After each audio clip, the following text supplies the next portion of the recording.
ಹಾಂ hello friends, welcome back to my YouTube channel. ಸ್ನೇಹಿತರೆ, R R B group D ಮತ್ತು S S C G D and ಅಗ್ನಿವೀರ್ಗೆ ಸಂಬಂಧಪಟ್ಟಂಥ G K general ನಾಲೆಡ್ಜ್ಗೆ ಸಂಬಂಧಪಟ್ಟಂಥ ಕ್ವಶನ್ಸ್ಗಳನ್ನ ನೋಡ್ತಾ ಹೋಗೋಣ. ಸೊ ಇಂಪಾರ್ಟೆಂಟಾಗಿ ಯಾವ ರೀತಿ ಕ್ವಶನ್ಸ್ಗಳು ಬರುತ್ತೆ ಅಂತಕ್ಕಂಥ ನೋಡ್ತಾ ಹೋದರೆ, ಫಸ್ಟ್ ಕ್ವಶನ್ ನೋಡ್ತಾ ಹೋದರೆ, which country is called land of the thunder dragon ಅಂತ ಕೊಟ್ಟಿದ್ದಾರೆ. ಸೊ ಯಾವ ದೇಶವನ್ನು ಗುಡುಗು ಡ್ರ್ಯಾಗನ್ನ ನಾಡು ಎಂದು ಕರೆಯಲಾಗುತ್ತದೆ? So land of the thunder dragon ಅಂತಕ್ಕಂಥ ಒಂದು ಏನು ಫೇಮಸ್ ಆಗಿ ಇರ್ತಕ್ಕಂಥ ಒಂದು ವರ್ಡ್ ಅಂತ ಏನು ಹೇಳ್ತೀವೋ, ಸೊ ಅದನ್ನು ಹೊಂದಿರ್ತಕ್ಕಂಥ ದೇಶ ಯಾವುದು? ಸೊ ಆಪ್ಷನ್ ನೋಡ್ತಾ ಹೋದರೆ ನೇಪಾಳ, ಭೂತಾನ್, ಬಾಂಗ್ಲಾದೇಶ, ಮ್ಯಾನ್ಮಾರ್. ಸೊ ನೋಡಿ ಸ್ನೇಹಿತರೆ, land of the thunder dragon ಎಂದು ಕರೆಯಲ್ಪಡುವಂಥ ಒಂದು ದೇಶ ಅಂತ ಹೇಳಿದ್ರೆ ಅದು ಭೂತಾನ್ ಆಗಿರುತ್ತೆ. ಯಾಕೆ ಅಂತ ಹೇಳಿದರೆ ಇದರ ಹೆಸರಿನ ಅರ್ಥ ನೋಡ್ತಾ ಹೋದಾಗ, ಭೂತಾನ್ನ ಸ್ಥಳೀಯ ಭಾಷೆ ಜೋಂಗ್ಬಾದಲ್ಲಿ ಈ ದೇಶವನ್ನು ಡ್ರುಕ್ಯೂಲ್ ಎಂದು ಕರೆಯಲಾಗುತ್ತದೆ. ಅಂದರೆ ಈ ಒಂದು ದೇಶವನ್ನು, ಭೂತಾನ್ ಏನಿದೆಯೋ, ಸೊ ಅಲ್ಲಿನ ಒಂದು ಭಾಷೆಗೆ ಅನುಗುಣವಾಗಿ ಜೋಂಗ್ಬಾ, ಅಂದರೆ ಆ ಜೋಂಗ್ಬಾ ಅಂತಕ್ಕಂಥದ್ದು ಆ ಒಂದು ಭೂತಾನ್ನ ಸ್ಥಳೀಯ ಭಾಷೆ ಆಗಿರುತ್ತೆ. ಆ ಒಂದು ಹೆಸರಲ್ಲಿ ಕರಿತಾ ಹೋಗ್ತಕ್ಕಂಥದ್ದು ಡ್ರುಕ್ ಇಲ್ ಅಂತಕ್ಕಂಥ ಹೆಸರಿಂದ ಕರಿತಾ ಹೋಗ್ತಾರೆ.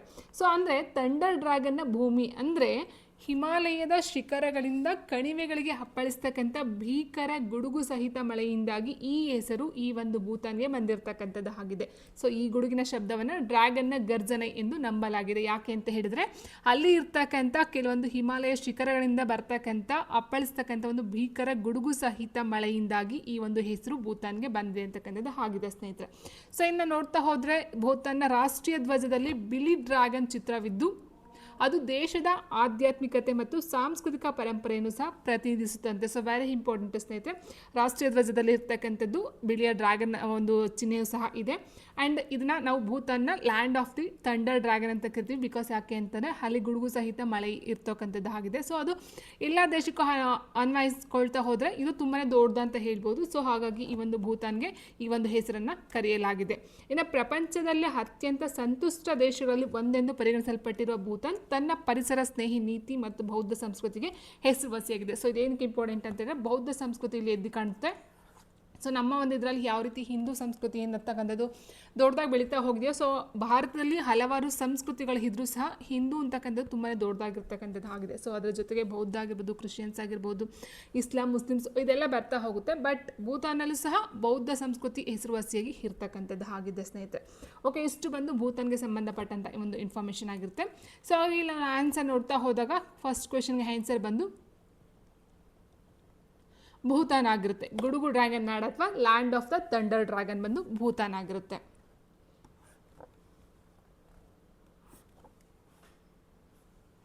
ಆ್ಯಂಡ್ ನೆಕ್ಸ್ಟ್ ಮುಂದಿನ ಪ್ರಶ್ನೆ ನೋಡ್ತಾ ಹೋದರೆ,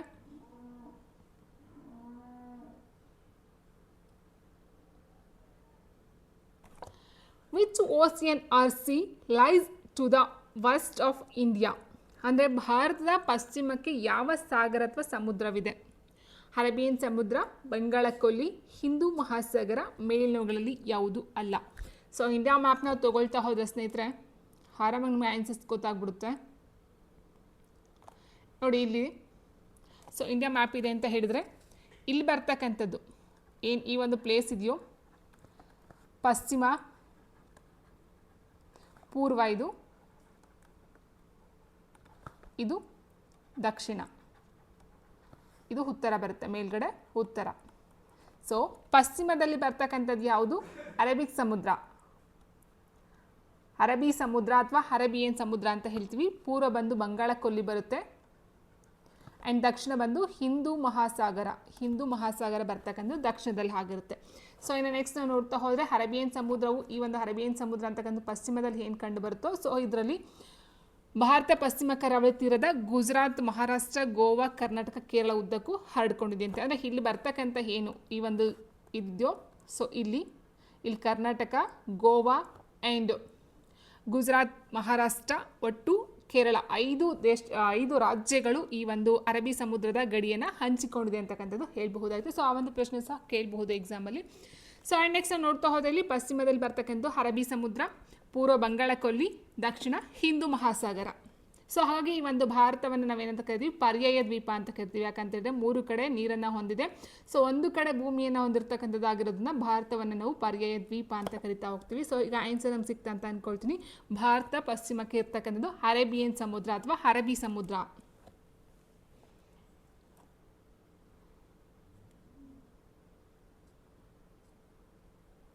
and next question, what was the code name of Indo Pak Kargil war?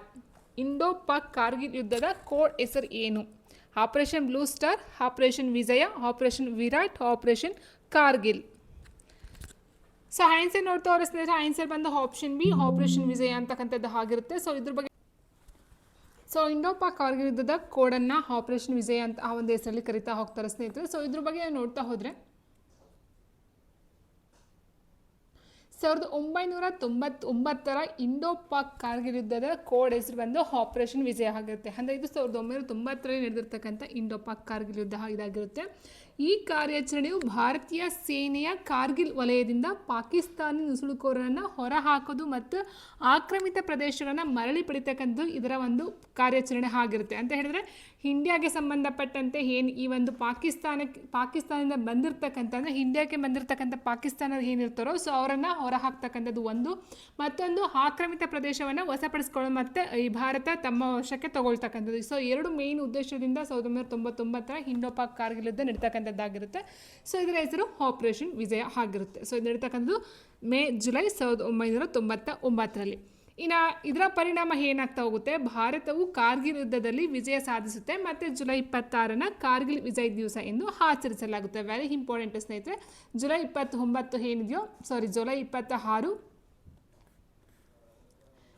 26 Kargil Vijay Diwas. Very important. Operation Vijay ಅದರ ಜೊತೆಗೆ ಕಾರ್ಗಿಲ್ ವಿಜಯ ದಿವಸ ಅಂತಕ್ಕಂಥದ್ದು ನೋಡ್ಕೊಳ್ತಾ ಹೋಗಿ. ಜುಲೈ 26ರಂದು ಆ ಒಂದು ದಿನವನ್ನು ಪ್ರತಿ ವರ್ಷ ಕಾರ್ಗಿಲ್ ವಿಜಯ್ ದಿವಸ ಎಂದು ಆಚರಣೆ ಮಾಡ್ಕೊಳ್ತಕ್ಕಂಥದ್ದು ಆಗಿದೆ.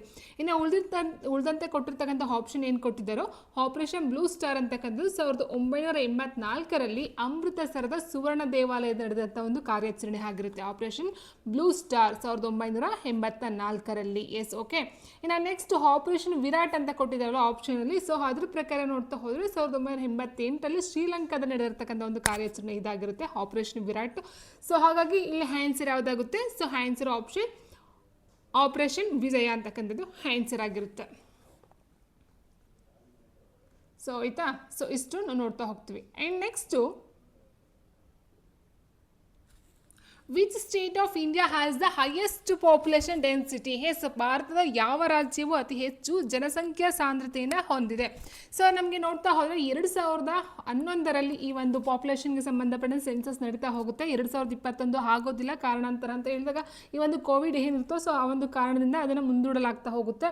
ಬಟ್ ಈಗ ನೆಕ್ಸ್ಟ್ ಆಗಬೇಕಾಗಿದೆ. ಸೊ ಬಟ್ ಇದು 2011ರ ಪ್ರಕಾರ ಭಾರತದ ಯಾವ ರಾಜ್ಯವು ಅತಿ ಹೆಚ್ಚು ಜನಸಂಖ್ಯಾ ಸಾಂದ್ರತೆಯನ್ನು ಹೊಂದಿದೆ? ಸೊ ಇಲ್ಲಿ ಅತಿ ಹೆಚ್ಚು ಜನಸಂಖ್ಯೆಯನ್ನು ಹೊಂದಿರತಕ್ಕಂಥದ್ದಲ್ಲ, ಅತಿ ಹೆಚ್ಚು ಜನಸಂಖ್ಯಾ ಸಾಂದ್ರತೆಯನ್ನು ಹೊಂದಿರತಕ್ಕಂಥದ್ದು. ಸೊ ಜನಸಂಖ್ಯಾ ಸಾಂದ್ರತೆ ಅಂತ ಹೇಳಿದ್ರೆ 1 ಕಿಲೋಮೀಟರ್ಗೆ ಸರಾಸರಿ ಎಷ್ಟು ಜನ ಅಲ್ಲಿ ವಾಸವನ್ನು ಮಾಡ್ತಾ ಇದ್ದಾರೆ ಅಂತ ನೋಡ್ತಾ ಹೋಗ್ತೀವಿ. ಸೊ ಟೋಟಲಾಗಿ ಲ್ಯಾಂಡ್ ಏನಿರುತ್ತೋ ಸೊ ಲ್ಯಾಂಡ್ನ ತೊಗೊಂಡು ಸೊ ಅಲ್ಲಿರ್ತಕ್ಕಂಥ ಜನಸಂಖ್ಯೆಗಳೇನಿರುತ್ತೋ ಜನಸಂಖ್ಯೆನ ಟೋಟಲಾಗಿ ತೊಗೊಂಡು ಸರಾಸರಿ 1 ಕಿಲೋಮೀಟರ್ಗೆ ಎಷ್ಟು ಜನ ವಾಸ ಮಾಡ್ತಕ್ಕಂಥದ್ದು ಆಗಿರುತ್ತೆ. ಸೊ ಅದನ್ನು ಜನಸಾಂದ್ರತೆ ಅಂತ ಕರಿತಾ ಹೋಗ್ತೀವಿ ಸ್ನೇಹಿತರೆ. ಓಕೆ. ಸೊ ಇಲ್ಲಿ ಆನ್ಸರ್ ಬಂದು ಆಪ್ಷನ್ ಬಿ ಬಿಹಾರ ಆಗಿರುತ್ತೆ. ಬಿಹಾರ ಬಂದು ಭಾರತದ ಅತಿ ಹೆಚ್ಚು ಜನಸಂಖ್ಯೆ ಸಾಂದ್ರತೆಯನ್ನು ಹೊಂದಿರತಕ್ಕಂಥದ್ದು. ಸೊ ಎಷ್ಟು ಅಂತ ನೋಡ್ತಾ ಹೋದಾಗ 1106 ಜನಸಾಂದ್ರತೆಯನ್ನು ಇದು ಹೊಂದಿರತಕ್ಕಂಥದ್ದಾಗಿದೆ. ಅದಾದ ನಂತರ ಬರ್ತಕ್ಕಂಥದ್ದು ಪಶ್ಚಿಮ ಬಂಗಾಳ ಆ್ಯಂಡ್ 2ನೇ ಸ್ಥಾನ ಆಯಿತು. 3ನೇ ಸ್ಥಾನ ನೋಡ್ತಾ ಹೋದಾಗ ಕೇರಳ ಮತ್ತು ಮಹಾರಾಷ್ಟ್ರ. ಹೀಗೆ ಅದರ ಒಂದು ಕ್ರಮವನ್ನು ನೋಡ್ತಾ ಹೋಗ್ತೀವಿ. ಸೊ ಫಸ್ಟ್ ನೋಡ್ತಾ ಹೋದರೆ ಬಿಹಾರ ಬಂದು ಅತಿ ಹೆಚ್ಚು ಜನಸಾಂದ್ರತೆಯನ್ನು ಹೊಂದಿರತಕ್ಕಂಥದ್ದು 1106 ಜನರು ಪ್ರತಿ ಚದರ ಕಿಲೋಮೀಟರ್ಗೆ ಇರ್ತಕ್ಕಂಥದ್ದು ಆಗಿರುತ್ತೆ ಸ್ನೇಹಿತರೆ. ಓಕೆ. ಸೊ ಇದ್ರ ಬಗ್ಗೆ ನೋಡ್ತಾ ಹೋದರೆ ಆ್ಯಂಡ್ ಅದ್ರ ಪ್ರಕಾರ ನೋಡ್ತಾ ಹೋದಾಗ ಅತಿ ಹೆಚ್ಚು ಜನಸಾಂದ್ರತೆಯನ್ನು ಹೊಂದಿರತಕ್ಕಂಥ ಯೂನಿಯನ್ ಟೆರಿಟರಿ ಅಂತ ಹೇಳ್ತೀವಿ. ಯೂನಿಯನ್ ಟೆರಿಟರಿ ಅಂತ ಹೇಳಿದಾಗ ಕೇಂದ್ರಾಡಳಿತ ಪ್ರದೇಶ ಇದೆಯೋ ಸೊ ಅತಿ ಹೆಚ್ಚು ಜನಸಾಂದ್ರತೆಯನ್ನು ಹೊಂದಿರತಕ್ಕಂಥದ್ದು ದೆಹಲಿ ಆಗಿರುತ್ತೆ ಸ್ನೇಹಿತರೆ. ಓಕೆ. ಅತಿ ಹೆಚ್ಚು ಜನಸಾಂದ್ರತೆ ಹೊಂದಿರತಕ್ಕಂಥದ್ದು ದೆಹಲಿ.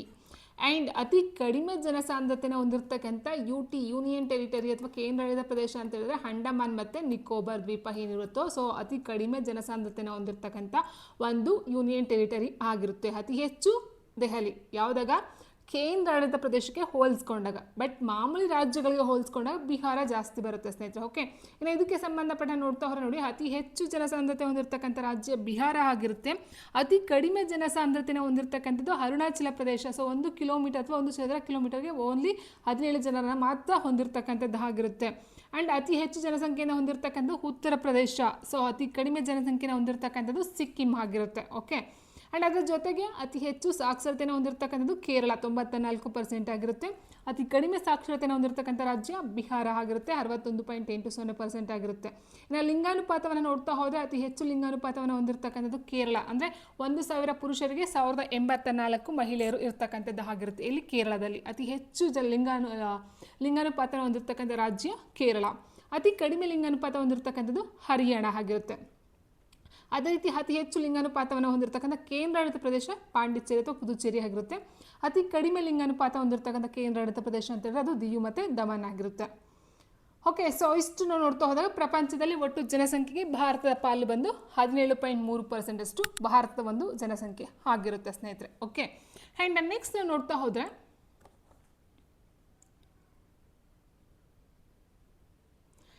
ಹೂ is the chief minister of Tamil Nadu? ತಮಿಳುನಾಡಿನ ಮುಖ್ಯಮಂತ್ರಿ ಯಾರು? E K Palaniswami, B T Subrahmanyam, O Panneerselvam, M K Stalin. So ಇದು 2026ಕ್ಕೆ ಸಂಬಂಧಪಟ್ಟಂತೆ ನಾವು ಆನ್ಸರ್ನ ತೊಗೊಳ್ಬೇಕಾಗುತ್ತೆ ಸ್ನೇಹಿತರೆ. ಸೊ ಇಲ್ಲಿ ಕೊಟ್ಟಿರ್ತಕ್ಕಂಥಲ್ಲಿ ತಮಿಳುನಾಡಿನ ಮುಖ್ಯಮಂತ್ರಿಗೆ ಅಂದರೆ ಮಾಜಿ ಮುಖ್ಯಮಂತ್ರಿಗಳನ್ನ ಕೊಟ್ಟಿದ್ದಾರೆ, ಬಟ್ ನಮ್ಗೆ ಇವಾಗ ಹಾಲಿ ಯಾರಿದ್ದಾರೋ ತಮಿಳುನಾಡಿನ ಮುಖ್ಯಮಂತ್ರಿ ಯಾರಿದ್ದಾರೋ ಸೊ ಅವ್ರು ನಮಗೆ ಆನ್ಸರ್ ಬೇಕಾಗಿರುತ್ತೆ. ಸೊ ಇವಾಗ ತಮಿಳುನಾಡಿನ ಮುಖ್ಯಮಂತ್ರಿ ಅಂತ ಹೇಳಿದ್ರೆ M K Stalin. Option D M K Stalin ರವರು.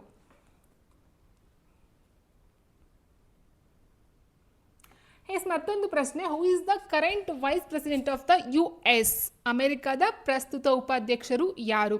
ಪಾಮ್ ಬೋಂಡಿ, ಕಮಲಾ ಹ್ಯಾರಿಸ್, ತುಳಸಿ ಗಬ್ಬಾರ್ಡ್, JD ವ್ಯಾನ್ಸ್. ಇದು ಅಷ್ಟೇ ಸ್ನೇಹಿತರೆ. 2026ರ ಒಂದು ಕರೆಂಟ್ ಅಫೇರ್ಸ್ಗೆ ಸಂಬಂಧಪಟ್ಟಂತೆ ನಾವು ಆನ್ಸರ್ನ ತೊಗೊಳ್ಬೇಕಾಗುತ್ತೆ.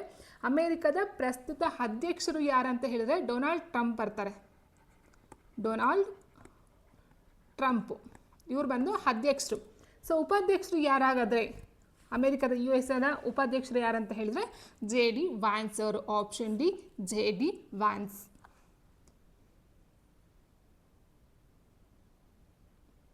And next, who said political freedom is the breath of the nation? ರಾಜಕೀಯ ಸ್ವಾತಂತ್ರ್ಯ ರಾಷ್ಟ್ರದ ಉಸಿರು ಎಂದು ಯಾರು ಹೇಳಿದ್ದಾರೆ? ಬಾಲಗಂಗಾಧರನಾಥ್ ತಿಲಕ್, ಬಿಪಿನ್ ಚಂದ್ರಪಾಲ್, ಅರವಿಂದ್ ಘೋಷ್, ರವೀಂದ್ರನಾಥ್ ಟ್ಯಾಗೋರ್. ಸೊ ಸರಿಯಾದಂಥ ಒಂದು ಉತ್ತರ ಸ್ನೇಹಿತರೆ, ರಾಜಕೀಯ ಸ್ವಾತಂತ್ರ್ಯ ರಾಷ್ಟ್ರದ ಉಸಿರು ಎಂದು ಹೇಳಿದವರು ಆಪ್ಷನ್ ಸಿ ಅರವಿಂದ್ ಘೋಷ್ ಅವರಾಗಿರ್ತಾರೆ. ಸೊ ಇವರ ಬಗ್ಗೆ ನೋಡ್ತಾ ಹೋದಾಗ ರಾಜಕೀಯ ಸ್ವಾತಂತ್ರ್ಯ ರಾಷ್ಟ್ರದ ಉಸಿರು ಎಂದು ಹೇಳಿದವರು ಅರವಿಂದ್ ಘೋಷ್ ಅವರು. ಸೊ ಇವರು ಬಂಗಾಳ ವಿಭಜನೆಯ ನಂತರ ತೀವ್ರಗಾಮಿ ನಾಯಕರಲ್ಲಿ ಒಬ್ಬರಾಗಿದ್ದು, ಸೊ ಅಂದರೆ ಇಲ್ಲಿ ನೋಡ್ತಾ ಹೋದಾಗ ತೀವ್ರಗಾಮಿಗಳಲ್ಲಿ ಬರ್ತಕ್ಕಂಥದ್ದು ಆಗಿರ್ತಾರೆ ಸ್ನೇಹಿತರೆ ಇವರು. ಸೊ ಒಂದೇ ಮಾತರಂ ಪತ್ರಿಕೆಯ ಮೂಲಕ ಈ ಒಂದು ಘೋಷಣೆಯನ್ನು ಸಾರ್ತಕ್ಕಂಥದ್ದು ಆಗಿರುತ್ತೆ. ಅರವಿಂದ್ ಘೋಷ್ ಅವರು ಒಂದೇ ಮಾತರಂ ಪತ್ರಿಕೆಯಲ್ಲಿ ರಾಜಕೀಯ ಸ್ವಾತಂತ್ರ್ಯ ರಾಷ್ಟ್ರದ ಉಸಿರು ಅಂತಕ್ಕಂಥ ಒಂದು ಹೇಳಿಕೆ ಏನಿದೆಯೋ ಸೊ ಈ ಒಂದು ಹೇಳಿಕೆ ಅಥವಾ ಘೋಷಣೆಯನ್ನು ಹೇಳ್ತಕ್ಕಂಥದ್ದು ಆಗಿರುತ್ತೆ. ಅವರು ಸ್ವಾತಂತ್ರ್ಯವನ್ನು ರಾಷ್ಟ್ರದ ಉಳಿವಿಗಾಗಿ ಅತ್ಯಗತ್ಯ ಎಂದು ಪ್ರತಿಪಾದನೆ ಮಾಡ್ತಕ್ಕಂಥ ಒಬ್ಬ ವ್ಯಕ್ತಿ ಸಹ ಆಗಿರ್ತಾರೆ. And next, Kathakali is the dance of which state of India? Kathakali ಭಾರತದ ಯಾವ ರಾಜ್ಯದ ನೃತ್ಯ ಆಗಿರುತ್ತದೆ? ಮಹಾರಾಷ್ಟ್ರ, ಉತ್ತರಾಖಂಡ, ಒಡಿಶಾ, ಕೇರಳ. ಸೊ ಸ್ನೇಹಿತರೆ, ಕಥಕ್ಕಳಿ ಅಂತಕ್ಕಂಥದ್ದು ಕೇರಳದ ಪ್ರಮುಖ ಒಂದು ನೃತ್ಯ ಪ್ರಕಾರ ಆಗಿರುತ್ತೆ. ಕೇರಳದಲ್ಲಿ ಕಂಡು ಬರ್ತಕ್ಕಂಥ Kathakali. So answer option D Kerala ಆಗಿರುತ್ತೆ. ಇನ್ನು ಇದ್ರ ಬಗ್ಗೆ ನೋಡ್ತಾ ಹೋದರೆ ಭರತನಾಟ್ಯ ಬಂದು ಮೇನ್ ಫೇಮಸ್ ಆಗಿ ನೋಡ್ತಾ ಹೋದರೆ ತಮಿಳ್ನಾಡಲ್ಲಿ ಕಂಡು ಬರುತ್ತೆ. ಆ್ಯಂಡ್ ಕಥಕ್ ಬಂದು ಉತ್ತರ ಪ್ರದೇಶ. ಸೊ ಅದೇ ರೀತಿ ಕಥಕ್ಕಳಿ ಕೇರಳ, ಕುಚಿಪುಡಿ ಆಂಧ್ರ ಪ್ರದೇಶ, ಒಡಿಸ್ಸಿ ಬಂದು ಒಡಿಶಾ ಆಗಿರುತ್ತೆ, ಮಣಿಪುರಿ ಬಂದು ಮಣಿಪುರ, ಮೋಹಿನಿಯಟ್ಟಂ ಬಂದು ಕೇರಳ, ಸತ್ರಿಯ ಬಂದು ಅಸ್ಸಾಮಲ್ಲಿ ಬಿಹು ಅಂತಕ್ಕಂಥದ್ದು ಸಹ ತುಂಬ ಫೇಮಸ್ ಆಗಿರ್ತಕ್ಕಂಥದ್ದು ಬಿಹು ಒಂದು ಆಗಿರುತ್ತೆ. ಇನ್ನು ಇದ್ರ ಜೊತೆಗೆ ನಾವು ನೋಡ್ತಾ ಹೋದರೆ ಅಸ್ಸಾಮಲ್ಲಿ ಬಿಹು ವೆರಿ ಇಂಪಾರ್ಟೆಂಟು. ಬಿಹು, ಸತ್ಯ, ಬಗರುಂಗ, ಕಾಣೋ ಇದು ಅಸ್ಸಾಮಲ್ಲಿ ಕಂಡುಬರ್ತಕ್ಕಂಥ ನೃತ್ಯ ಪ್ರಕಾರಗಳು. ಕರ್ನಾಟಕ ಮೇನ್ ಫೇಮಸ್ ಅಂತ ಹೇಳಿ ಸ್ನೇಹಿತರೆ ಡೊಳ್ಳು ಕುಣಿತ ಮತ್ತು ಯಕ್ಷಗಾನ ವೆರಿ ಇಂಪಾರ್ಟೆಂಟ್ ಆಗಿರುತ್ತೆ. ಯಕ್ಷಗಾನ, ಡೊಳ್ಳು ಕುಣಿತ ಮತ್ತು ಕುದುರೆ ಕುಣಿತ, ಹೆಜ್ಜೆ ಕುಣಿತ, ಕರಡಿ ಮಜಲು, ಚಂಡೆವಾದನ, ಹುಲಿ ಕುಣಿತ, ಹುತ್ರಿ. ಸೊ ಇದೆಲ್ಲ ಕರ್ನಾಟಕದಲ್ಲಿ ನೋಡ್ತಾ ಹೋಗ್ತೀವಿ. ಆ್ಯಂಡ್ ನೆಕ್ಸ್ಟ್ ಕೇರಳ ಬಂದಾಗ ಮೋಹಿನಿಯಟ್ಟಂ ಮತ್ತು ಕಥಕ್ಕಳಿ ವೆರಿ ಇಂಪಾರ್ಟೆಂಟು. ಅದರ ಜೊತೆಗೆ ಚವಿಟ್ಟು, ನಾಟಿಕಂ, ಪದಯಾನಿ ವೆರಿ ಇಂಪಾರ್ಟೆಂಟ್ ಆಗಿರುತ್ತೆ. ತಮಿಳ್ನಾಡು ವೆರಿ ಇಂಪಾರ್ಟೆಂಟ್ ಬಂದು ಭರತನಾಟ್ಯಂ ಮತ್ತು ಕವಡಿಯಟ್ಟಂ, ಕರಗಂ. ಆ್ಯಂಡ್ ಪಂಜಾಬ್ ಬಂದು ಬಾಂಗ್ರಾ ಮತ್ತು ಗಿಡ್ಡ, ಅದು ಅಷ್ಟೇ ಇಂಪಾರ್ಟೆಂಟು ಸ್ನೇಹಿತರೆ. ಆ್ಯಂಡ್ ಮಹಾರಾಷ್ಟ್ರ ಬಂದು ತಮಾಷಾ, ಲಾವಣಿ. ಆ್ಯಂಡ್ ಗುಜರಾತ್ ಗಾರ್ಬಾ ಮತ್ತು ದಾಂಡಿಯಾ ಆಗಿರುತ್ತೆ. ಉತ್ತರ ಪ್ರದೇಶ ನೌಟಂಕಿ. ಆ್ಯಂಡ್ ಆಂಧ್ರ ಪ್ರದೇಶ ಬಂದು ಕುಚಿಪುಡಿ ವೆರಿ ಇಂಪಾರ್ಟೆಂಟು. ಘಂಟಾ, ಬಂಜಾರ ಅಂತಕ್ಕಂಥದ್ದು ಅಲ್ಲಿ ನೋಡ್ತಾ ಹೋಗ್ತೀವಿ. ಆ್ಯಂಡ್ ನೆಕ್ಸ್ಟ್ ಬಂದು ಪಶ್ಚಿಮ ಬಂಗಾಳ ಬಂದು ಚೌ ಅಂತಕ್ಕಂಥದ್ದು. ರಾಜಸ್ಥಾನ ಬಂದು ಗೂಮರ್ ಮತ್ತು ರಯಾಲಿ ಮತ್ತು ಲೀಲಾ ಅಂತಕ್ಕಂಥದ್ದು ಆಗಿರುತ್ತೆ. ಇಷ್ಟು ಬಂದು ಈ ಒಂದು ನೃತ್ಯ ಪ್ರಕಾರಗಳು ಆ ಒಂದು ರಾಜ್ಯಕ್ಕೆ ಸಂಬಂಧಪಟ್ಟಂತೆ ಆಗಿರುತ್ತೆ.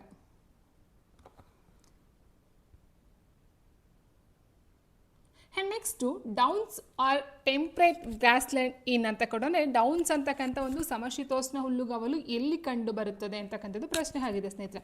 ಆಸ್ಟ್ರೇಲಿಯಾ, ಚೀನಾ, ಜಪಾನ್ ಮತ್ತು USA. ಸೊ ನಾವು ನೋಡ್ತಾ ಹೋದಾಗ ಉಷ್ಣವಲಯದ ಹುಲ್ಲುಗಾವಲುಗಳು ಬೇರೆ ಬರುತ್ತೆ ಆ್ಯಂಡ್ ಸಮಶೀತೋಷ್ಣ ವಲಯದಲ್ಲೇ ಬೇರೆ ಬರ್ತಾ ಹೋಗುತ್ತೆ. ಸೊ ಡೌನ್ಸ್ ಸಮಶೀತೋಷ್ಣ ಹುಲ್ಲುಗಾವಲು ಕಂಡು ಬರ್ತಕ್ಕಂಥದ್ದು ಆಸ್ಟ್ರೇಲಿಯಾದಲ್ಲಿ. ಆಪ್ಷನ್ ಎ ಆಸ್ಟ್ರೇಲಿಯಾದಲ್ಲಿ ನೋಡ್ತಾ ಹೋಗ್ತೀವಿ ಸ್ನೇಹಿತರೆ. ಸೊ ಇದಕ್ಕೆ ಸಂಬಂಧಪಟ್ಟಂತೆ ಇನ್ನೂ ಬರುತ್ತೆ, ಯಾವ್ದಾದ್ರು ಬರುತ್ತೆ, ಸ್ಟೆಪೀಸ್ ಬರುತ್ತೆ, ಪ್ರೈರಿ ಬರುತ್ತೆ, ವೈಲ್ಡು, ಪಾಂಪನ್ಸು. ಸೊ ಇವೆಲ್ಲ ನೋಡ್ತಾ ಹೋಗ್ತೀವಿ. ಡೌನ್ಸ್ ಅಂತಕ್ಕಂಥದ್ದು ಈ ಒಂದು ಆಸ್ಟ್ರೇಲಿಯಾದಲ್ಲಿ ಕಂಡು ಬರ್ತಕ್ಕಂಥದ್ದಾದರೆ ಪಾಂಪಸ್ ಬಂದು ಅರ್ಜೆಂಟೈನಾದಲ್ಲಿ ಕಂಡು ಬರ್ತಕ್ಕಂಥದ್ದಾಗಿರುತ್ತೆ. ಪಾಂಪಸ್ ಬಂದು ಅರ್ಜೆಂಟೈನಾ. ಓಕೆ, ಸೊ ದಕ್ಷಿಣ ಅಮೆರಿಕ ಪ್ಲಸ್ ಅರ್ಜೆಂಟೈನಾ ಎರಡು ಸಹ ನೋಡ್ತಾ ಹೋಗ್ತೀವಿ. ಆ್ಯಂಡ್ ಪ್ರೈರಿಸ್ ಹುಲ್ಲುಗಾವಲು ಬಂದು ಉತ್ತರ ಅಮೆರಿಕಾದಲ್ಲಿ ಕಂಡು ಬರ್ತಕ್ಕಂಥದ್ದು. Very important. ಸೊ 1 ಮಾರ್ಕ್ಸ್ ಡೆಫಿನೆಟಾಗಿ ಕೇಳ್ತಾರೆ. ಸೊ ಡೌನ್ಸ್ ಆಸ್ಟ್ರೇಲಿಯಾ, ಪಾಂಪಸ್ ಬಂದು ಅರ್ಜೆಂಟೈನಾ, ಪ್ರೈರಿಸ್ ಬಂದು ಉತ್ತರ ಅಮೆರಿಕ ಆ್ಯಂಡ್ ವೈಲ್ಡ್ಸ್ ಬಂದು ದಕ್ಷಿಣ ಆಫ್ರಿಕಾ. Very important. ದಕ್ಷಿಣ ಆಫ್ರಿಕಾ ವೈಲ್ಡ್ ಅಥವಾ ವೈಲ್ಡ್ಸ್ ಅಂತ ಹೇಳ್ತೀವಿ. ಓಕೆ, ಸೊ ಇದು ಬಂದು ದಕ್ಷಿಣ ಆಫ್ರಿಕಾದಲ್ಲಿ ಕಂಡು ಬರ್ತಕ್ಕಂಥದ್ದು. ಆ್ಯಂಡ್ ನೆಕ್ಸ್ಟ್ ಬಂದು ಆಸ್ಟ್ರೇಲಿಯಾದ ಆಗ್ನೇಯ ಭಾಗದಲ್ಲಿ ಪ್ರಮುಖವಾಗಿ ಮುರ್ರೆ ಮತ್ತು ಡಾರ್ಲಿಂಗ್ ಜಲಾನಯನ ಪ್ರದೇಶದಲ್ಲಿ ಇವು ಕಂಡು ಬರ್ತವೆ. ಯಾವುದು ಡೌನ್ಸ್ ಅಂತಕ್ಕಂಥದ್ದು.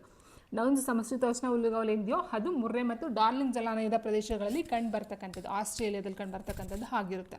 ಸೊ ಇದರ ಜೊತೆಗೆ ನೋಡ್ತಾ ಹೋದಾಗ ಉಷ್ಣವಲಯದ ಹುಲ್ಲುಗಾವಲು ನೋಡ್ತಾ ಹೋಗ್ತೀವಿ. ಸವನ್ನ ಆಫ್ರಿಕಾದಲ್ಲಿ ಕಂಡು ಬರ್ತಕ್ಕಂಥದ್ದಾಗಿರ್ಬೋದು, ಅಥವಾ ಈ ಒಂದು ಬುಷ್ ವೆಲ್ಡ್. ಸೊ ವೆಲ್ಡ್ಸ್ ಅಂತ ಏನು ಹೇಳಿದ್ವಿ, ಸೊ ಅದರ ಜೊತೆಗೆ ಬುಷ್ ವೆಲ್ಡ್ಸ್ ಅಂತ ಬರುತ್ತೆ. ಸೊ ಅದು ದಕ್ಷಿಣ ಆಫ್ರಿಕಾದಲ್ಲಿ ನೋಡ್ತಾ ಹೋಗ್ತೀವಿ. ಸೊ ಅದು ಒಂದು ಉಷ್ಣವಲಯದ ಹುಲ್ಲುಗಾವಲಲ್ಲಿ ನೋಡ್ತಾ ಹೋಗ್ತೀವಿ. And next Dandi march was started on ಅಂತ ಕೊಟ್ಟಿದ್ದಾರೆ. ಅಂದರೆ ಉಪ್ಪಿನ ಸತ್ಯಾಗ್ರಹ ಅಥವಾ ಸಾಲ್ಟ್ ಮಾರ್ಚ್ ಅಥವಾ ಸಾಲ್ಟ್ ದಂಡಿ ಮಾರ್ಚ್ ಅಂತ ಏನು ಹೇಳ್ತೀವೋ, ಸೊ ಇದು ಪ್ರಾರಂಭ ಆದದ್ದು ಯಾವಾಗ ಅಂತ ಕೇಳಿದರೆ ಉಪ್ಪಿನ ಸತ್ಯಾಗ್ರಹ ಗಾಂಧೀಜಿಯವರು ಮಾಡಿರ್ತಕ್ಕಂಥದ್ದು ಸಬರಮತಿ ಆಶ್ರಮದಲ್ಲಿಂದ ಮಾಡ್ತಕ್ಕೆ ಶುರು ಮಾಡ್ತಾ ಹೋಗ್ತಾರೆ. ಸೊ ಹ್ಯಾಂಡ್ಸೆ ನಾವು ನೋಡ್ತಾ ಹೋದಾಗ ಸ್ನೇಹಿತರೆ ಇದು ಬಂದು ಮಾರ್ಚ್ 12, 1930 ಪ್ರಾರಂಭವನ್ನು ಮಾಡ್ತಕ್ಕಂಥದ್ದು ಆಗಿರುತ್ತೆ. ನೋಡಿ, ಉಪ್ಪಿನ ಸತ್ಯಾಗ್ರಹ ಸಾಲ್ಟ್ ಮಾರ್ಚ್ ಅಥವಾ ದಾಂಡಿ ಮಾರ್ಚ್ ಪ್ರಾರಂಭವಾದದ್ದು ಮಾರ್ಚ್ 12, 1930. ಸೊ ಮಹಾತ್ಮ ಗಾಂಧೀಜಿಯವರು 1930 ಮಾರ್ಚ್ 12ರಂದು ಸಬರಮತಿ ಆಶ್ರಮದಿಂದ ದಂಡಿ ಯಾತ್ರೆಯನ್ನು ಪ್ರಾರಂಭಿಸ್ತಾರೆ ಮತ್ತು ಏಪ್ರಿಲ್ 6, 1930ರಂದು ದಂಡಿಯನ್ನು ತಲುಪಿ ಉಪ್ಪಿನ ಕಾನೂನನ್ನು ಮುರಿತಾರೆ. ಸೊ ಈ ಉಪ್ಪಿನ ಕಾನೂನು ಅಥವಾ ದಂಡಿ ಸತ್ಯಾಗ್ರಹ ಅಂದರೆ ಏನು, ನಮ್ಮ ದೇಶದ ಒಂದು ಉಪ್ಪಿಗೆ ನಾವೇ ತೆರಿಗೆಯನ್ನು ಟ್ಯಾಕ್ಸನ್ನು ಕೊಡಬೇಕು ಅಥವಾ ನಾವು ಕಾಸು ಕೊಡಬೇಕು, ತೆರಿಗೆಯನ್ನು ಏನು ಸರ್ ಬ್ರಿಟಿಷರು ಆಗ್ತಿದ್ರು. ಸೊ ಅದಕ್ಕೆ ನಾವೇ ಕಾಸು ಕೊಟ್ಟು ತೊಗೊಳ್ಬೇಕಲ್ಲ, ಟ್ಯಾಕ್ಸ್ ಕಟ್ಟಬೇಕಲ್ಲ ಅನ್ನೋದು ಈ ಒಂದು ಚಳುವಳಿ ಸತ್ಯಾಗ್ರಹ ಆಗಿತ್ತು. So answer option A March 12, 1930 ಶುರುವಾಗುತ್ತೆ. ಏಪ್ರಿಲ್ 6, 1930 ಅದನ್ನು ಮುರಿತಾರೆ.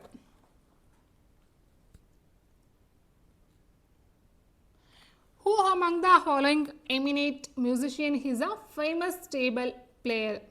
ಸೊ ಕೆಳಗಿನ ಪ್ರಖ್ಯಾತ ಸಂಗೀತಗಾರರಲ್ಲಿ ಪ್ರಸಿದ್ಧ ತಬಲಾ ವಾದಕರು ಯಾರು? ಉಸ್ತಾದ್ ಮೊಯಿನುದ್ದೀನ್ ಖಾನ್, ಉಸ್ತಾದ್ ಬಡೆ ಗುಲಾಮ್ ಅಲಿ ಖಾನ್, ಉಸ್ತಾದ್ ಅಬ್ದುಲ್ ರಶೀದ್ ಖಾನ್, ಉಸ್ತಾದ್ ಜಾಕಿರ್ ಹುಸೇನ್. ಸೊ ತಬಲಾ ವಾದಕರು ಸೊ ಯಾರು ಬರ್ತಾರೆ ಅಂತ ಹೇಳಿದಾಗ ಸ್ನೇಹಿತರಲ್ಲಿ answer option D Ustad Zakir Hussain ಅವರು ತಬಲಾ ವಾದಕರಲ್ಲಿ ಪ್ರಸಿದ್ಧರಾಗಿರ್ತಕ್ಕಂಥದ್ದು. ಸೊ ಮಿಕ್ತಂತೆ ನಾವು ನೋಡ್ತಾ ಹೋದರೆ ಅವರು ಸಹ ಅಷ್ಟೇ.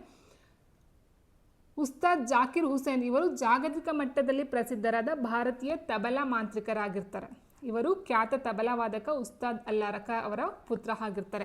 ಸೊ ಇನ್ನು ಕೊಟ್ಟಿರ್ತಕ್ಕಂಥ ಆಪ್ಷನ್ ನೋಡ್ತಾ ಹೋದಾಗ ನೋಡಿ, ಫಸ್ಟ್ ಆಪ್ಷನ್ ಏನಿದೆ ಎಸ್ ಉಸ್ತಾದ್ ಮೊಯಿನುದ್ದೀನ್ ಖಾನ್ ಅಂತಕ್ಕಂಥದ್ದು.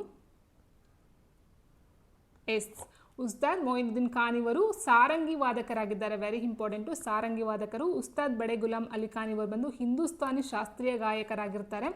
ಉಸ್ತಾದ್ ಅಬ್ದುಲ್ ರಶೀದ್ ಖಾನ್ ಬಂದು ಇವರು ಹಿಂದೂಸ್ತಾನಿ ಗಾಯಕರಾಗಿ ಇರ್ತಕ್ಕಂಥದ್ದು. ಸೊ ಇಲ್ಲಿ ಉಸ್ತಾದ್ ಜಾಕಿರ್ ಹುಸೇನ್ ಬಂದು ತಬಲಾ ಮಾಂತ್ರಿಕರು. ಓಕೆ, ಸೊ ಹಾಗಾಗಿ ಆನ್ಸರು ಅದಾಗಿರುತ್ತೆ Ustad Zakir Hussain. National youth day is celebrated on dash. ರಾಷ್ಟ್ರೀಯ ಯುವ ದಿನವನ್ನು ಡ್ಯಾಶ್ ರಂದು ಆಚರಿಸಲಾಗುತ್ತದೆ. ಸೊ ಇಲ್ಲಿ ಸ್ವಾಮಿ ವಿವೇಕಾನಂದರವರ ಜಯಂತ್ಯೋತ್ಸವವನ್ನು ಆಚರಣೆ ಮಾಡ್ತಕ್ಕಂಥದ್ದು, ಒಂದು ನೆನಪಿಗೋಸ್ಕರ ಮಾಡ್ತಕ್ಕಂಥ ಒಂದು ಡೇ ಆಗಿರುತ್ತೆ. ಸೊ ರಾಷ್ಟ್ರೀಯ ಯುವ ದಿನವನ್ನು ಜನವರಿ 12ರಂದು ಆಚರಣೆ ಮಾಡ್ತಕ್ಕಂಥದ್ದು ಆಗಿದೆ. ಸೊ ಆಪ್ಷನ್ ಎ ಜನವರಿ 12 ರಾಷ್ಟ್ರೀಯ ಯುವ ದಿನವನ್ನಾಗಿ ಆಚರಣೆ ಮಾಡ್ತಕ್ಕಂಥದ್ದು. ಯಾರ ನೆನಪಿಗೋಸ್ಕರ ಅಂತ ಹೇಳಿದ್ರೆ ಸ್ವಾಮಿ ವಿವೇಕಾನಂದರವರ ಒಂದು ಜಯಂತ್ಯೋತ್ಸವವನ್ನು ಆಚರಣೆಯನ್ನು ಮಾಡ್ತಕ್ಕಂಥದ್ದು ಆಗಿರುತ್ತೆ.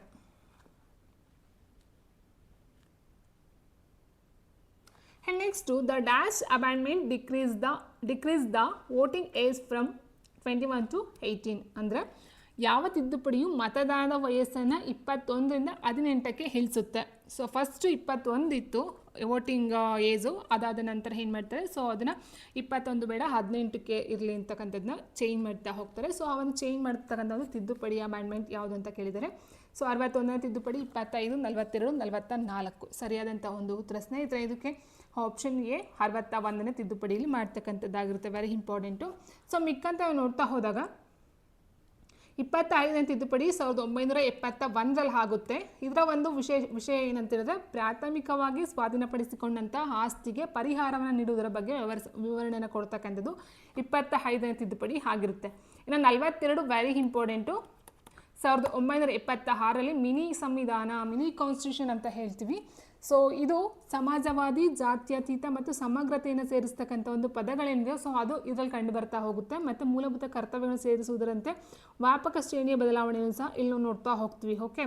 ಆ್ಯಂಡ್ ನೆಕ್ಸ್ಟ್ 44ನೇ ತಿದ್ದುಪಡಿ ಏನು ಹೇಳುತ್ತೆ, 1978ರಲ್ಲಿ ಆಗ್ತಕ್ಕಂಥದ್ದು 42ನೇ ತಿದ್ದುಪಡಿಯಿಂದ ಮಾಡಿದಂಥ ಕೆಲವು ಬದಲಾವಣೆಗಳನ್ನು ರದ್ದುಗೊಳಿಸಿ ಮತ್ತು ಕೆಲವು ನಿಬಂಧನೆಗಳನ್ನು ಪುನಃ ಸ್ಥಾಪಿಸಿ ಗಮನಾರ್ಹವಾಗಿ ಆಸ್ತಿಯ ಹಕ್ಕನ್ನು ಮೂಲಭೂತ ಹಕ್ಕಿನ ಬದಲಿಗೆ ಕಾನೂನುಬದ್ಧ ಹಕ್ಕನ್ನಾಗಿ ಮಾರ್ಪಾಡನ್ನು ಮಾಡ್ತಕ್ಕಂಥದ್ದು. ವೆರಿ ವೆರಿ ಇಂಪಾರ್ಟೆಂಟ್ ಇದು ಅಷ್ಟೇ. ಸೊ ಇಲ್ಲಿ ಮೇನ್ ಇಂಪಾರ್ಟೆಂಟ್ ಯಾವುದು ಅಂತ ಹೇಳಿದ್ರೆ, ಆಸ್ತಿಯ ಹಕ್ಕನ್ನು ಮೂಲಭೂತ ಹಕ್ಕಿನಿಂದ ತೆಗೆದು ಏನು ಮಾಡ್ತಾರೆ, ಅದು ಕಾನೂನು ಹಕ್ಕನ್ನಾಗಿ ಮಾಡ್ತಕ್ಕಂಥದ್ದು ಆಗಿರುತ್ತೆ. ವೆರಿ ಇಂಪಾರ್ಟೆಂಟ್ ಇದೊಂದು. ಮತ್ತು 42ನೇ ತಿದ್ದುಪಡಿ ಮಿನಿ ವಿಧಾನಸೌಧ ಅಂತ ಕರೀತಾರೆ. ಸೊ ಸಮಾಜವಾದಿ, ಜಾತ್ಯತೀತ ಮತ್ತು ಸಮಗ್ರತೆ ಪದಗಳನ್ನು ಸೇರಿಸ್ತಕ್ಕಂಥದ್ದು 42ನೇ ತಿದ್ದುಪಡಿ ಆಗಿರುತ್ತೆ. Very important. ಸೊ 61ನೇ ತಿದ್ದುಪಡಿ ಏನು ಹೇಳುತ್ತೆ ಅಂತ ಹೇಳಿದ್ರೆ, ಈ ಒಂದು ಮತದಾನದ ವಯಸ್ಸನ್ನು 21 ವರ್ಷಕ್ಕಿದ್ದದ್ದು 18 ವರ್ಷಕ್ಕೆ ಚೇಂಜ್ ಮಾಡ್ತಾರೆ, ಬದಲಾಯಿಸ್ತಾರೆ, ಡಿಕ್ರೀಸ್ ಮಾಡ್ತಕ್ಕಂಥದ್ದು ಈ ಒಂದು 61ನೇ ತಿದ್ದುಪಡಿ. ಸೊ ಅದು 1988ರಲ್ಲಿ ಆಗ್ತಕ್ಕಂಥದ್ದು ಆಗಿರುತ್ತೆ. ಸೊ ಹಾಗಾಗಿ ಇಲ್ಲಿ ಆನ್ಸರು 61ನೇ ತಿದ್ದುಪಡಿ. And next question, what is the motto of Indian Air Force? ಭಾರತೀಯ ವಾಯುಪಡೆಯ ಧ್ಯೇಯವಾಕ್ಯ ಇವೇನು? ಸೇವಾ ಪರಮೋ ಧರ್ಮ, ನಭಸ್ಪರ್ಶಂ ದೀಪಂ, ಶಾಮ್ ನೋ ವರುಣ, ಆಕಾಶೇ ಶತ್ರುನು ಜಾಹಿ. ಭಾರತೀಯ ವಾಯುಪಡೆಯ ಧ್ಯೇಯವಾಕ್ಯ ಯಾವುದು ಅಂತ ಹೇಳಿದ ಸ್ನೇಹಿತರೆ, ಆನ್ಸರ್ ಆಪ್ಷನ್ ಬಿ ನಭಸ್ಪರ್ಶಂ ದೀಪಂ ಅಂತಕ್ಕಂಥದ್ದಾಗಿರುತ್ತೆ, ದೀಪ್ತಂ. ಸೊ ಇದರ ಅರ್ಥವನ್ನು ನೋಡ್ತಾ ಹೋದಾಗ ನಾವು ದೀಪವಾಗಿ ಆಕಾಶವನ್ನು ಸ್ಪರ್ಶಿಸುವಂತಕ್ಕಂಥದ್ದು. So touch the sky with glory, ದೀಪವಾಗಿ ಆಕಾಶವನ್ನು ಸ್ಪರ್ಶಿಸುವಂತಕ್ಕಂಥದ್ದು ಇದರ ಒಂದು ನಭಸ್ಪರ್ಶಂ ದೀಪ್ತಂ ಅಂತಕ್ಕಂಥ ಒಂದು ಅರ್ಥ ಆಗ್ತಾ ಹೋಗುತ್ತೆ.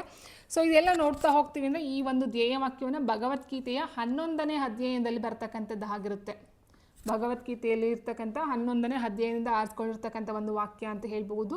ಸೊ ಅರ್ಜುನನಿಗೆ ಶ್ರೀಕೃಷ್ಣನು ನೀಡಿದಂಥ ಒಂದು ದಿವ್ಯ ರೂಪ ದರ್ಶನ ಅಂತ ಹೇಳ್ತಾರೆ. ಸೊ ಅದನ್ನು ಒಂದು ಧ್ಯೇಯವಾಕ್ಯವಾಗಿ ಈ ಒಂದು ವಾಯುಪಡೆಯಲ್ಲಿ ಬಳಸ್ಕೊಂಡಿರ್ತಕ್ಕಂಥದ್ದು ಆಗಿದೆ. ಸೊ ಇದು ಒಂದು 11ನೇ ಅಧ್ಯಾಯದಲ್ಲಿ ಕಂಡುಬರ್ತಕ್ಕಂಥದ್ದು ಆಗಿರುತ್ತೆ. And next, which is the driest place in the world? Driest place in the world, ಜಗತ್ತಿನ ಅತ್ಯಂತ ಒಣ ಸ್ಥಳ ಯಾವುದು? ವಾಸ್ಟಾಕ್, ಎರಿಕಾ, ಮ್ಯಾಕ್ಮುರ್ಡೋ, ಇಥಿಯೋಪಿಯಾ.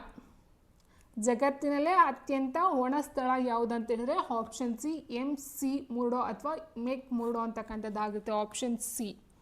ಸೊ ಎಲ್ಲಿ ಕಂಡು ಬರ್ತಕ್ಕಂಥ ನೋಡ್ತಾ ಹೋದಾಗ ಸ್ನೇಹಿತರೆ, ಇದು ಅಂಟಾರ್ಟಿಕಾದಲ್ಲಿ ಕಂಡು ಬರ್ತಕ್ಕಂಥದ್ದು. These are consider the driest place on earth having not seen rain for nearly 2 million years, ಅಂದರೆ 2 ಮಿಲಿಯನ್ ವರ್ಷಗಳವರೆಗೂ ಸೊ ಯಾವುದೇ ಒಂದು ನಾಟ್ ಸೀನ್ ರೈನ್, ಮಳೆನೇ ನೋಡಿರ್ಲಿಲ್ವಂತೆ. So it is an extreme polar desert with no moisture ಅಂದರೆ ಈ ಒಂದು ಏನು ತೇವಾಂಶ ಆಗಿರ್ಬೋದು, ಸ್ನೋ ಮಂಜು ಆಗಿರ್ಬೋದು ಅಥವಾ ಐಸ್ ಆಗಿರ್ಬೋದು ಯಾವುದೂ ಸಹ ಇಲ್ಲಿ ಇರಲಿಲ್ಲ ಅಂತಕ್ಕಂಥದ್ದು. ಕೆಪ್ಟ್ ಡ್ರೈ, ಬೆಕೆಟಾಬೆಟ್ ವಿಂಗ್ಸ್ ಅಂತಕ್ಕಂಥದ್ದು ಆಗಿರುತ್ತೆ. ಸೊ ಇಲ್ಲಿ 2 ಮಿಲಿಯನ್ ವರ್ಷಗಳವರೆಗೆ ಯಾವುದೇ ಒಂದು ಮಳೆ ಆಗಲಿ, ಮಾಯಿಶ್ಚರ್ ಆಗಲಿ, ಸ್ನೋ ಆಗಲಿ, ಐಸ್ ಆಗಲಿ ಇಲ್ಲಿ ನೋಡಿಲ್ಲ. ಸೊ ಹಾಗಾಗಿ ಇದು ಡ್ರೈಯೆಸ್ಟ್ ಅಂದರೆ ತುಂಬ ಒಣ ಪ್ರದೇಶ ಅರ್ಥ, ಅಂದರೆ ಭೂಮಿ ಮೇಲೇ ತುಂಬ ಒಣಗಿರ್ತಕ್ಕಂಥ ಅಥವಾ ಒಣ ಡ್ರೈಯೆಸ್ಟ್ ಪ್ಲೇಸ್ ಅಂತ ಹೇಳಿದರೆ ಅದು MC ಮುರ್ಡೋ ಅಂತಕ್ಕಂಥದ್ದು ಆಗಿರುತ್ತೆ ಸ್ನೇಹಿತರೆ.